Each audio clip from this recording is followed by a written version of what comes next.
Hello students, we are in the fourth part of quadratic equation. So here we are going to discuss the nature of roots of quadratic equation. The nature of roots of the quadratic equation, that is the fourth part of the quadratic equation. So we know already the standard form of quadratic equation, that is ax square plus bx plus c is equal to 0, where a, b, c are real numbers and a not equal to 0. This is the standard form of quadratic equation. And then we come across quadratic formula, that is x is equal to minus b plus minus under root b square minus 4ac all divided by 2a.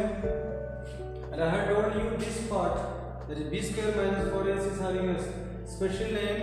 This is known as discriminant of the quadratic equation, and it is denoted by d or delta.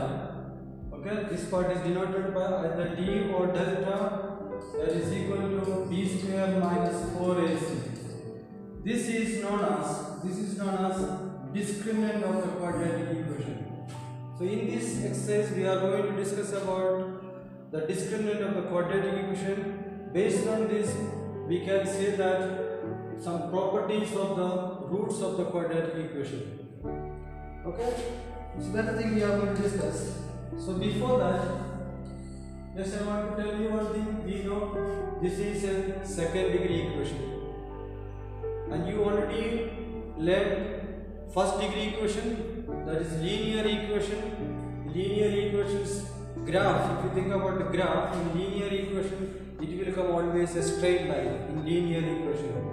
But when it comes to quadratic, the second degree equation, the graph, if you go for the graph of this equation, it will come always a curved form, that means a parabolic form. See, for example, this equation's graph, it will be a curve like this, a curve it will be. So there is, because it is second degree equation, but the first degree equation, that is linear equation, the graph is always a straight line. Now when it comes to the graph, there are different situations that arise in quadratic. See, in the graphical plane, there is y-axis and x-axis.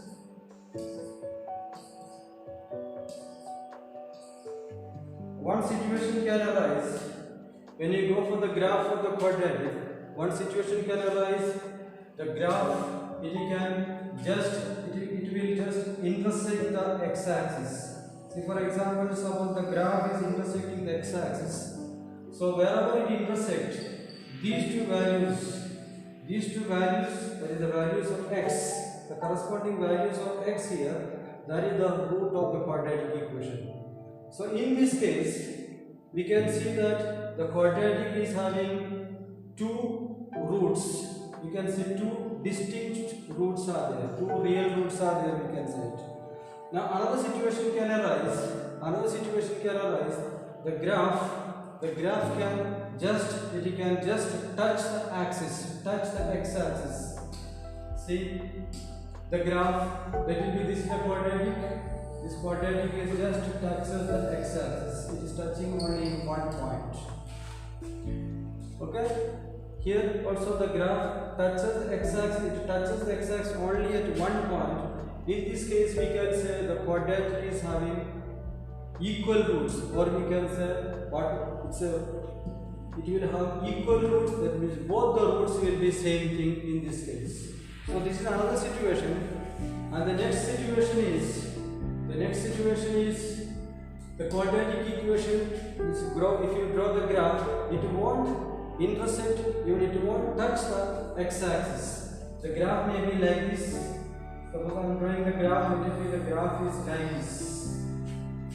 Here the graph, it is not touching the x-axis. It is not touching the x-axis, even it is not intersecting the x-axis. In this case, the given quadratic is not having any real roots. So these cases, the basic case of the graph, if you think about the graph in quadratic, it will come, these are the three different situations. one situation the graph will intersect the x-axis in two different points, another situation it will touch the x-axis, another situation it won't touch the x-axis. So these three situations will come across. That is the, if you think about the graph, it will come like this, but we will be discussing mainly about the b square minus 4ac, that is based on the quadratic. So again, if you go back to the quadratic, see the first case. Let it be this b square minus 4ac. The first case I am telling, let it be b square minus 4ac is equal to 0. If this is 0, means naturally this portion in this quadratic formula, this portion becomes 0. Therefore, the value of x will be minus b plus or minus 0 divided by 2a. So it will become ultimately minus b by 2a. That means when b square minus 4ac is equal to 0, in fact the value of x will be only minus b by 2a. That means you will be getting only one value. Only one value we are getting. Even the other value also will be same thing. That means that is the case for this situation. That means the curve will touch the x-axis. So that is the first case. That is b square minus 4ac is equal to 0. If b square minus 4ac is equal to 0, that is discriminant. b square minus 4ac is equal to 0. Then we can say the given quadratic is having equal roots. The given quadratic is having equal roots, and that is the real numbers, they are having equal roots. That is the first case, that is b square minus 4ac is equal to 0. Then the given quadratic is having equal roots. And next case is, that is the discriminant b square minus 4ac is greater than 0. If this is greater than 0, b square minus 4ac is greater than 0. For example, this portion is greater than 0. Let it be a number like 4. b square minus 4ac, let it be 4. We know it is greater than 0. So ultimately the value of x will be, x is equal to minus b plus minus root 4 divided by 2a. So if you simplify, you will get one value will be minus b plus 2 divided by 2a. Another one will be minus b minus 2 by 2a. Means we are getting two different values. We are getting two different values when b square minus 4ac is greater than 0. We are getting two values, two different values. That is the case of this. That is the case of this. The graph is intersecting the x-axis in two different places. So that is the next one. That is, we can say b square minus 4ac is greater than 0. Then the given quadratic is having two distinct real roots. We can say two distinct real roots. This one is having the given quadratic. Now the next case is the discriminant will be b square minus 4ac is less than 0. If it is less than 0, means less than 0 means we know it is negative number. Let it be minus 9. Let it be b square minus 4ac is minus 9. So in that case, we will get minus b plus minus under root minus 9. We will get root under minus 9 we are getting. Root under minus divided by 2m. So root under negative numbers are known as imaginary numbers. Imaginary numbers. So that means in that case we are not getting any real roots. We are not getting any real roots. That is the situation of this. That means the curve, the graph, it won't touch or it won't intersect the axis. That means if b square minus 4ac is less than 0, b square minus 4ac is less than 0, then the equation is not having any real roots. It is not having any real roots. Okay, so is equal to 0, greater than 0, less than 0, 3 cases I said, equal to 0 case is having only one point, that is, it is having equal roots we can say. Or in other way, if it is having equal roots means, we can say another thing, the given quadratic is always, it will be a perfect square. In this case, the given quadratic will be always a perfect square. Okay? Or we can say it is having equal roots. This is the case, it is having two distinct real roots. This is the case, the quadratic is having imaginary roots. That is the case, b square minus 4ac is less than 0. In general, one more thing we can see, if I combine these two, I can say discriminant, that is b square minus 4ac is greater than or equal to 0, then we can say the given quadratic is having real roots. The given quadratic is having real roots. That is the combined form of these two. So these are the cases. When we come across these cases, then one more thing I am going to say about one more thing about this. Let we know that this A, B, C are rational numbers. A, B, C are rational numbers. A, B, C are real numbers. We know A, B, C are real numbers. This real numbers means it can be rational number or irrational number. ABC we know real number means it can be rational or irrational. Suppose this ABC, I'm taking ABC are rational number, and this b square minus 4ac is a perfect square. Let it be, this is a perfect square. B square minus 4ac is a perfect square, rational number, and this is a perfect square. If it's a perfect square, naturally it will get, if it's a perfect square, for example root 64, so this becomes 8. And we know this is already answered a rational number. So ultimately the whole thing it will be a rational number. That means if A, B, C are rational number and b square minus 4ac is a perfect square, then the roots we can say real and rational, we can say real and rational. And one more is, suppose this A, B, C are rational number, A, B, C are rational number, A, B, C are rational number, and b square minus 4ac is b square minus 4ac is not a perfect square. It is not a perfect square. For example, it is 7, that is root 7. Root 7, it is not a perfect square, so it will become what? Minus b plus minus root 7 divided by 12, so it is an irrational number. In that case, that is if b square minus 4ac is not a perfect square, then the roots will be an irrational number. Roots will be an irrational number. For example, roots can be like this: x is equal to 2 plus root 3. X plus, like this situation will come across. If b square minus 4ac is not a perfect square, we will come across the situation like this. This part will be irrational. Ultimately, the whole thing is irrational. Now, another property is, if one root is irrational, one of the root is given irrational, then naturally the other root will be its conjugate. Its other root will be conjugate. By looking at this, we can say the other root of this equation will be 2 minus root 3. That is the property of irrational roots. If one root is irrational, then the other root will be conjugate, that is 2 minus root 3. Okay? So these points you have to be careful about in this topic.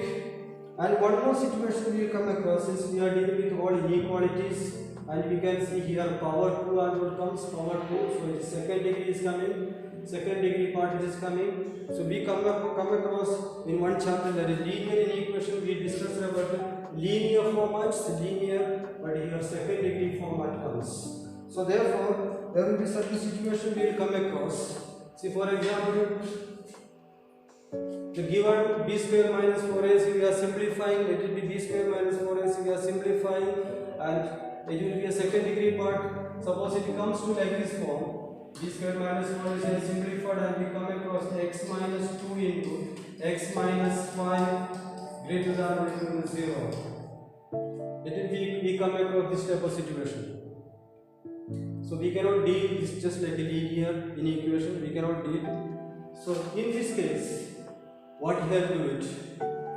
First of all, we will apply a special method here, that is known as method of interval. It is known as method of interval. You will study in detail about this in standard 11, but just I am introducing it. Suppose we come across a situation like this. First of all, we will equate each linear part with the 0. Then we will get, so for example, x minus 2 I will equate with 0. I will get x is equal to 2, and here x is equal to 5. So I am getting two numbers, 2 and 5.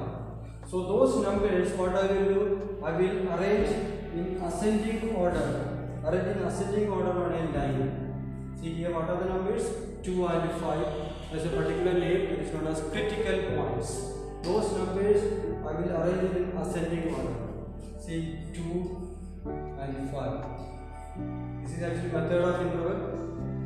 And then the right hand side of the bigger number, we will put a plus sign, and then its left side minus, and then this side we will write a plus. Means alternatively we start from plus, plus, minus, plus. And then after doing this, then we will come back to this. We will come back to inequality. Is greater than or equal to 0 is written. Greater than or equal to 0 means positive region. See, in this case we can see positive region is right hand side of 5, even left hand side of 2. So therefore we can say that when x is left hand side, that is when x is less than or equal to 2 and even x greater than or equal to 5, this one will be true.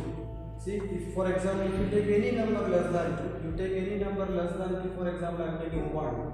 If I put a 1 here in place of x, you can see it will be satisfying. See, 1 minus 2 is minus 1 into 1 minus 5, minus 4, minus 1 into minus 4, that is 4, it is greater than 0.